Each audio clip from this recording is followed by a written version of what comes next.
Happy Monday, everyone. Welcome into the News 10 Plus Desk. I'm Taylor Gattoni with Claudia Sella from Studio 10. You're pumped up. I am. It's a good Monday. We're starting the week out in a good mood, good vibes. It's the first week of spring. I mean, I know it hasn't started yet, but It's going to be cold, too. It's going to be warm in my heart because it's spring. So that's what I'm trying to, good vibes. I like that. And, maybe if we're all happy and cheery, the weather will catch up with us. So you never know. Got to manifest it. Put out what you want to feel. Oh my gosh. Amazing. Yeah, no, it works. So we've got a really fun show, a great starter to kick us off in the week. Starting with, we're going to talk about summer camp. Summer camp is like, you got to sign up now. Like crazy to even think about summer. Well, because it books up so fast. Yes, it does book up fast. And I never knew that until I actually started working in news, because I remember a couple years ago it was spring break, and I asked the summer camps around here, when should people sign up? Like June? He's like, no, we're like halfway booked. So like you really got to start booking now. So we're going to talk about that, how you can do that, and a couple of the camps around here that you can sign up for already. Because not only is it expensive, they are taken up very quickly. Yes. But you have a lot of them too that we've talked about shortages. And so just making sure that your child can get in there so you can go to work, get your errands done, and make sure they still are getting the education, socializing. Totally. That's huge. Huge. And so it's really good to think about this stuff right now, especially if you're, if it's the first year your kid is going to camp. Really important to think about now. So we're going to talk about that, give you all the information that you can find out. And we'll have links for their website as well. Yes. So all of that can be found. But then we're also talking about, we're talking to an author today about her book is kind of helping advance women of color in the workplace and kind of the struggles that she's gone through and how she's learned to navigate that. So we're going to be talking with her. That's empowering. Yes, and it's a really great way to start the week off on Monday, I'd say. Happy that she's coming in today. And then we're also going to be talking a little bit about the full, full scale thing. Really, today is about, to be honest, it's not a Motivation Monday, but it is a really motivational Monday now that I think about it. We're going to be talking with City Rescue Mission about their really exciting expansion coming up. Oh, wow. And they're going to be telling us everything we need to know about that. Super excited for that because it's also a really hopeful, positive interview. So really just like a really inspiring Monday show. If you need a little bit of motivation, need a little like pick-me-up, this is the show to watch, and of course the 4 o'clock. Oh, yeah, there we go. 4 o'clock. And that's what follows. Yes, so we will see you at 3 p.m. All right. Thank you, Claudia. And that is coming up pretty shortly here. Let's see, in 55 minutes, that's when you can tune into Studio 10. Claudia, we will see you soon. And of course, you will see Nicole Buckman and Rochelle Legrand on Studio 10. And if you want to re-watch anything from them, if you're unable to make it today or you do watch today and you just want to forward a link to someone because you thought the content was so cool, it's something that you want to do together, whether it's an activity or an activity at home because it's cold this week, or if you wanted to head out, of course, around mid-Michigan and just need some ideas of new places or maybe some deals or cool ways to kind of switch up some items like your wardrobe, head over to WILX Studio 10 on all of the social media channels. Or if you're a business and you want to sponsor or have some advertisements with Studio 10, Studio 10 at WILX.com, that is where you want to go. But of course, we're talking about the coldness this week, and of course, tomorrow is the official start to spring. Justin, it is not feeling that way at all. No, it hasn't been. And I mean, really since yesterday. Saturday wasn't too bad. We made it back to the 50s. That was above normal. But 30s yesterday, tough to stomach, feeling like the 20s. We're on that same track today, and we've got a few more snowflakes. I know some folks have had brief accumulations here and there outside.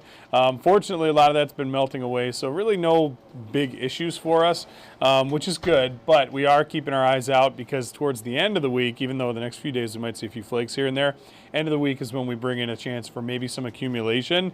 So we might be able to see the ground get coated again. But again, it is still mid-March, and we know that some months, or some years I should say, we get snow into May here. So it's just been a very mild winter. We've been spoiled, but we are, again, kind of riding out a cooler than normal trend. We haven't seen much of that, and I'm going to have to go look at the records to verify, but I can't think of any stretch throughout the whole winter where we had 8 straight days below normal. This is day number 2 out of 8 in that current streak. Okay. So we got 6 more after today that'll be below average until we get back on the horse. Well, that's the main thing too, is Yeah. we're getting back to those average temperatures or even below average. Yeah. Whereas we've been so used to the almost skyrocketed above average temperatures, like those 70-degree days that we got in February multiple times. Yep. This is how we're almost making it up, if that's what Mother Nature is throwing our way. I mean, what was it? 5 days ago, last Wednesday, I was out on the golf course with Seth and Kellen, and it was 70 degrees in Jackson over at Calderon. But now we're back into snow, and it's tough to stomach coming off of that. But really, for the time of year, it's not really unusual, right? So it's just one of those stretches we got to kind of tough out. Your annual warning. Yeah, find your sunshine wherever you can, because you might not see a ton of it in the sky, unfortunately, these next few days. But it's also going to be a little breezy, too, so it's not just the snowflakes, it's also the wind. So we're going to peek outside, Meridian Company SkyCab Network. This is US 127, and again, the clouds have kind of taken over. You can see it time to time there, a few flakes still popping up on our camera. Now, again, you can see by the ground and the road out there, this is not causing any impacts to travel, and so that's the good news. This is just a few flurries out there today that are not sticking. The temperatures, though, are chilly. We're at 31. Northwest wind has been keeping us in check. We really have not moved much today with temperatures, and it feels like 20 degrees right now. And again, some of us are also feeling like the teens this afternoon. Here's satellite and radar view out there for you. Again, we've got a couple of snow flurries continuing on. Now, you notice that the bulk of this is pressing south of I-96, and so while we may still see yet a few flakes in the Lansing area, a lot of it is fading off to the south, and so that's good news headed into this afternoon. Here's a wider view of satellite and radar, which shows again that system continuing to kind of trek very, very slowly towards the south and east. Eventually we're going to get out of this, and I think by the time we hit tomorrow, I think for most of us it's a dry day tomorrow. It is possible again tomorrow morning to maybe see a little quick batch of snowflakes, but nothing that will have impacts for your commute, nothing that will coat any of the ground with snow, and I think mainly cloudy skies tomorrow as the temperatures actually warm back up as we tap into a little bit of a better flow with the wind. So the temperatures right now, again, they're pretty close to the freezing mark. Charlotte's right at 32, Mason 33, along with Marshall and Jackson. So once again, the conditions around the area are cold for the time of year. We normally expect to be around 45 this time of year, and you can see that the winds right now, they're generally out of the northwest from about 10 to 20 miles an hour. That is taking a bite out of the air, and so we do have that today. Though, again, it is breezy tomorrow, and it's even windier on Wednesday. So if you want to say that's what we have to look forward to, be my guest. But the numbers all feel like they're in the 20s out here today, and I really don't think we see much improvement with this as we head into the rest of this afternoon. So plan on the rest of the day if you do have anywhere to go. Temperatures feeling like the 20s outside with that wind and a few snowflakes. So here are the temperatures against the wind chill. Again, I do think we are going to try to get to those mid-30s, maybe 35, 36 degrees, but you're going to take about 10 degrees back when you factor in that wind. And so that's what we've got through not only the daytime today, but even this evening and heading into that overnight as we continue to kind of clear things off across mid-Michigan. And so here's the hour-by-hour forecast that we'll get into now. Again, we're seeing just a few of those flakes continuing through this afternoon and into the evening. I think late overnight we'll see this activity dwindle out, die down, even if, and you see a really brief kind of burst of maybe some light snow towards the Saginaw Bay tomorrow morning. We're going to see temperatures actually climb overnight. So while we do fall to the mid-20s this evening, that's where our lows take place. It is looking like we'll be near or just above 30 tomorrow morning to start the day, which is good news. So again, we'll be closer to that freezing mark already tomorrow. A lot of us are at those numbers now, so to be there at 7 a.m. will be an improvement. And here comes the temperature climb, if you want to call it that, all the way back into the 40s, which we'll have tomorrow afternoon. So, and tomorrow again is the first day of spring officially, but technically it doesn't really take place until the vernal equinox, which is at 11:09 or 11:06 p.m. So with 54 minutes left in Tuesday, we'll officially mark spring. So really Wednesday's the first full day of the season. And you'll notice here in the hour by hour, the temperatures cool off. We're in the 20s to start Wednesday morning, and you're going to see the clouds kind of drift in with a northwesterly flow. That also might bring us a few snowflakes. You see kind of the streamlines there, and even if we do get into a little pocket of clearing late Wednesday, it is not going to help us warm up. That northwest wind going to be generally running from 20 to 30 miles per hour, and occasional gusts will be as high as 40. And so we're going to have some very breezy conditions on Wednesday, going to be very blustery. Again, might see a few flurries. It's not going to be anything that accumulates, but it is going to be a noticeably cold day for the first full day of the spring season. And so in a way, we're kind of working backwards here as we head into the Wednesday time frame. The good news is that Wednesday is the coldest day of the week, both the actual air temperature and the feels like temperature. It's also the windiest day that we'll have all week. And once again, we are going to bring numbers back to 37 Thursday, 39 degrees Friday, and then again, we coast into the weekend with temperatures still pretty close to 40 degrees. And so that's kind of what we're working with here as we go throughout these next several days. I do think the highlight here for this week, there's two that I want to focus on, and that would be, again, the wind on Wednesday and the colder temps, overnight lows in the teens, and then Friday, Thursday night into Friday, it's looking pretty likely we'll see some form of accumulating snow. Now, it's a little early to talk exact totals, but if I had to ballpark right now, I'd say probably an inch or two, still enough to coat the ground on Friday and probably slow travel, certainly for the morning drive. I do think Friday afternoon we dry out, get close to 40. Saturday and Sunday will be close to 40 both those days. And then next week we bring the numbers back up a touch, back into the 50s at least for a couple of days. And I do think that's going to come with a little bit more of a rain kind of vibe to it. And so not a complete total washout on those days, but they will be days that have more clouds than anything else, maybe a few peaks of sun early next week, but you will be dodging a couple showers here and there. And so it's kind of a little bit of the give or take that you would expect here in late March. We're rounding out, again, these next 10 days. The first 7 of those, today through next Sunday, those are all below normal. Our average high is 45, and so Tuesday gets close, but not quite. And really tomorrow the average goes to 46, so we're getting further away from it.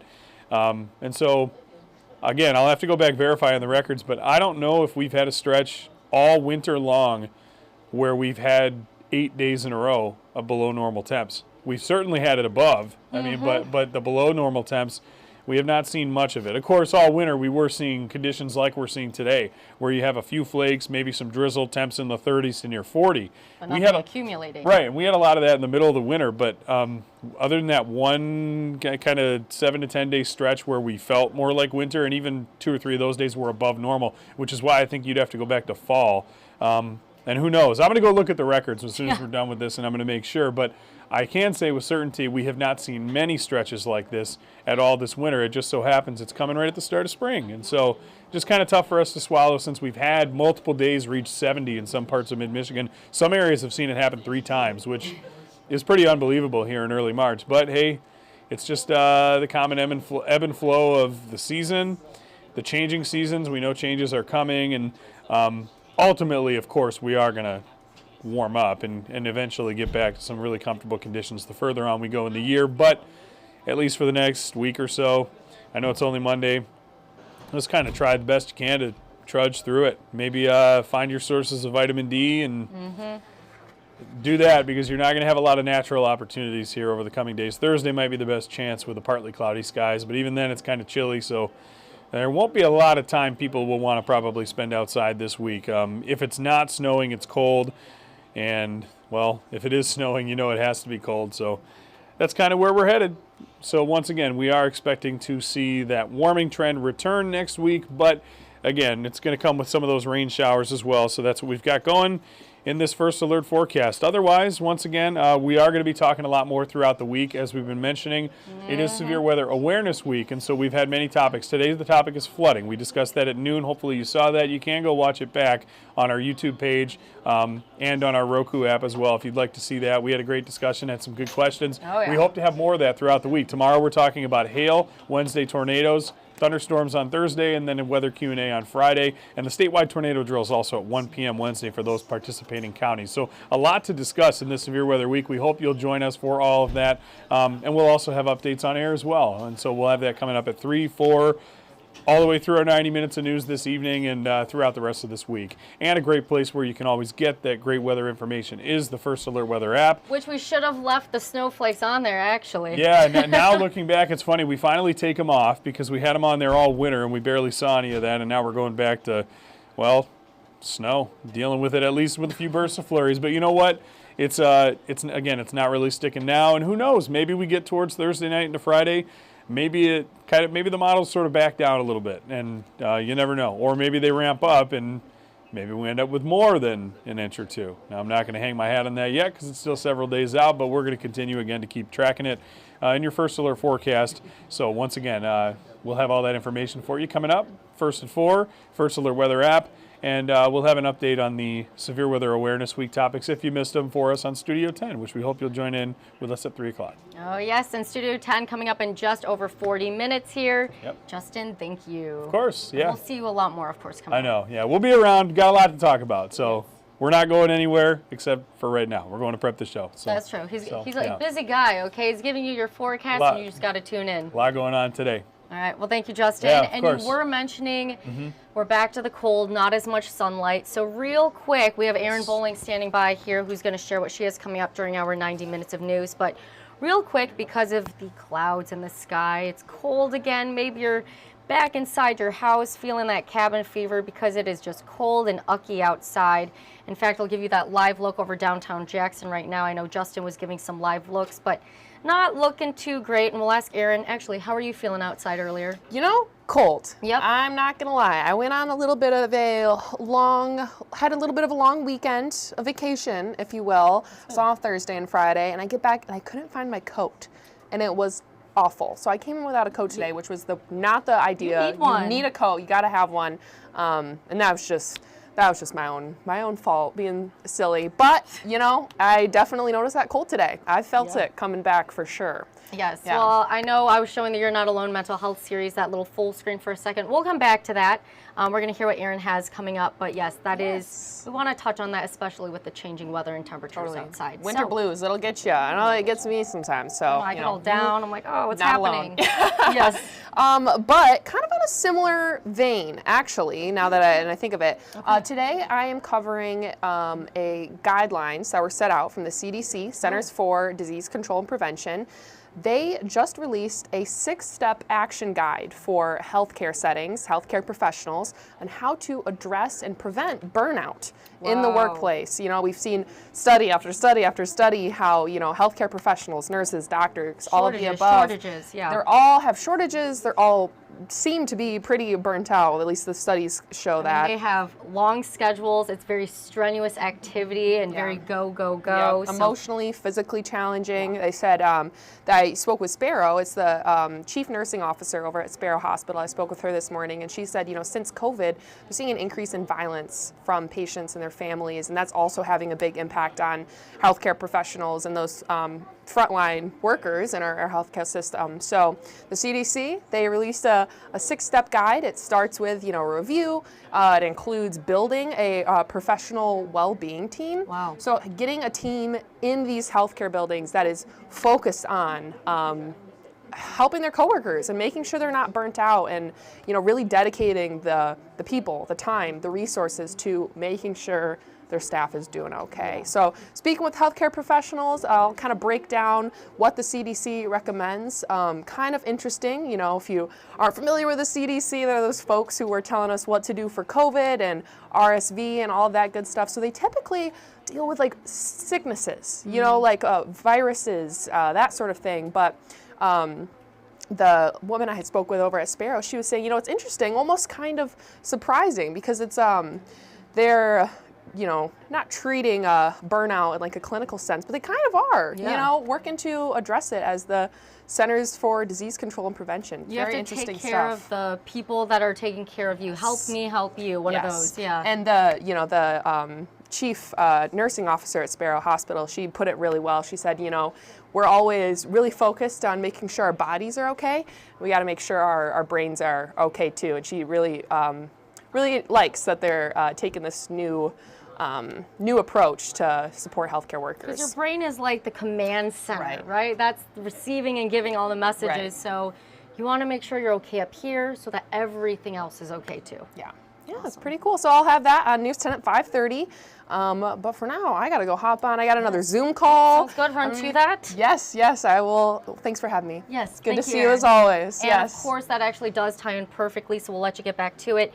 You're Not Alone mental health series. No matter what you're going through, Erin even mentioned, even if you're in the medical field, and I don't want to say even if, it is very challenging to be in there. Again, like Erin said, it's the emotional toll, the physical toll, and maybe you're not in the medical industry, maybe you're in another industry that's also very demanding.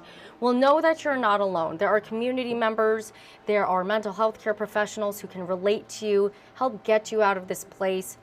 And one of those things is sometimes you're going through your ups and downs in life, and life comes your way. But if these feelings stay with you for a longer period of time, maybe you're not just feeling these feelings, but they almost feel like they're becoming part of you. Know that there are mental health care professionals out there.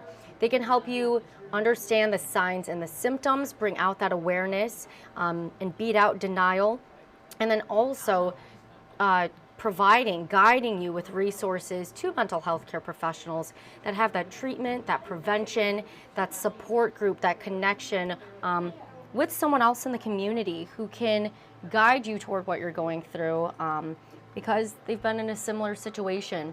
So that is what you need to know when it comes to You're Not Alone mental health series. All year long here on News 10, we'll be airing those stories from, again, community members on their own journey so that you're not going through it alone. And also those mental health care professionals who have that professional knowledge and guidance on what to do. Because, friends and family, they want the best for you, but maybe them wanting the best for you isn't actually the best thing for you, right? We have some bias with our friends and families because we do love them, we do care about them. So know that you're not alone. Scan that QR code with your cell phone's camera and it'll pull up a link to a variety, about a handful of different resources per county across mid-Michigan. So again, make sure to go check it out, and we will continue having those stories for you here on News 10. I do want to share what Mars Anderson has coming up News 10 at 6 today before I preview everything else happening first at 4 in our 90 minutes of news. So Mars. Hi, Taylor. Mars Anderson here in the newsroom talking about a lawsuit that was filed against the National Association of Realtors. They're having to pay over $400 million to home sellers because of commission, actually. And so we're going to see some changes in the housing market. There are new rules that will be coming out soon, and I'll be sharing more of that information in News 10 at 6. Check it out. All right, thank you, Mars. Again, that is not wanting to go away, but talking about the National Association of Realtors, the NAR, and having that lawsuit, getting those fines. So he'll have more coming up News 10 at 6 today. And again, I know this ties into a lot of the expensive rates that we're seeing. We're reporting, with the housing market. So make sure to tune in News 10 at 6. Mars is going to have more on the National Association of Realtors. Other than that, I do want to share what else we have coming up with First at 4 and our 90 minutes of news. So starting with Mid-Michigan Matters on First at 4 today, you are seeing a 100 homes program in the city of Jackson.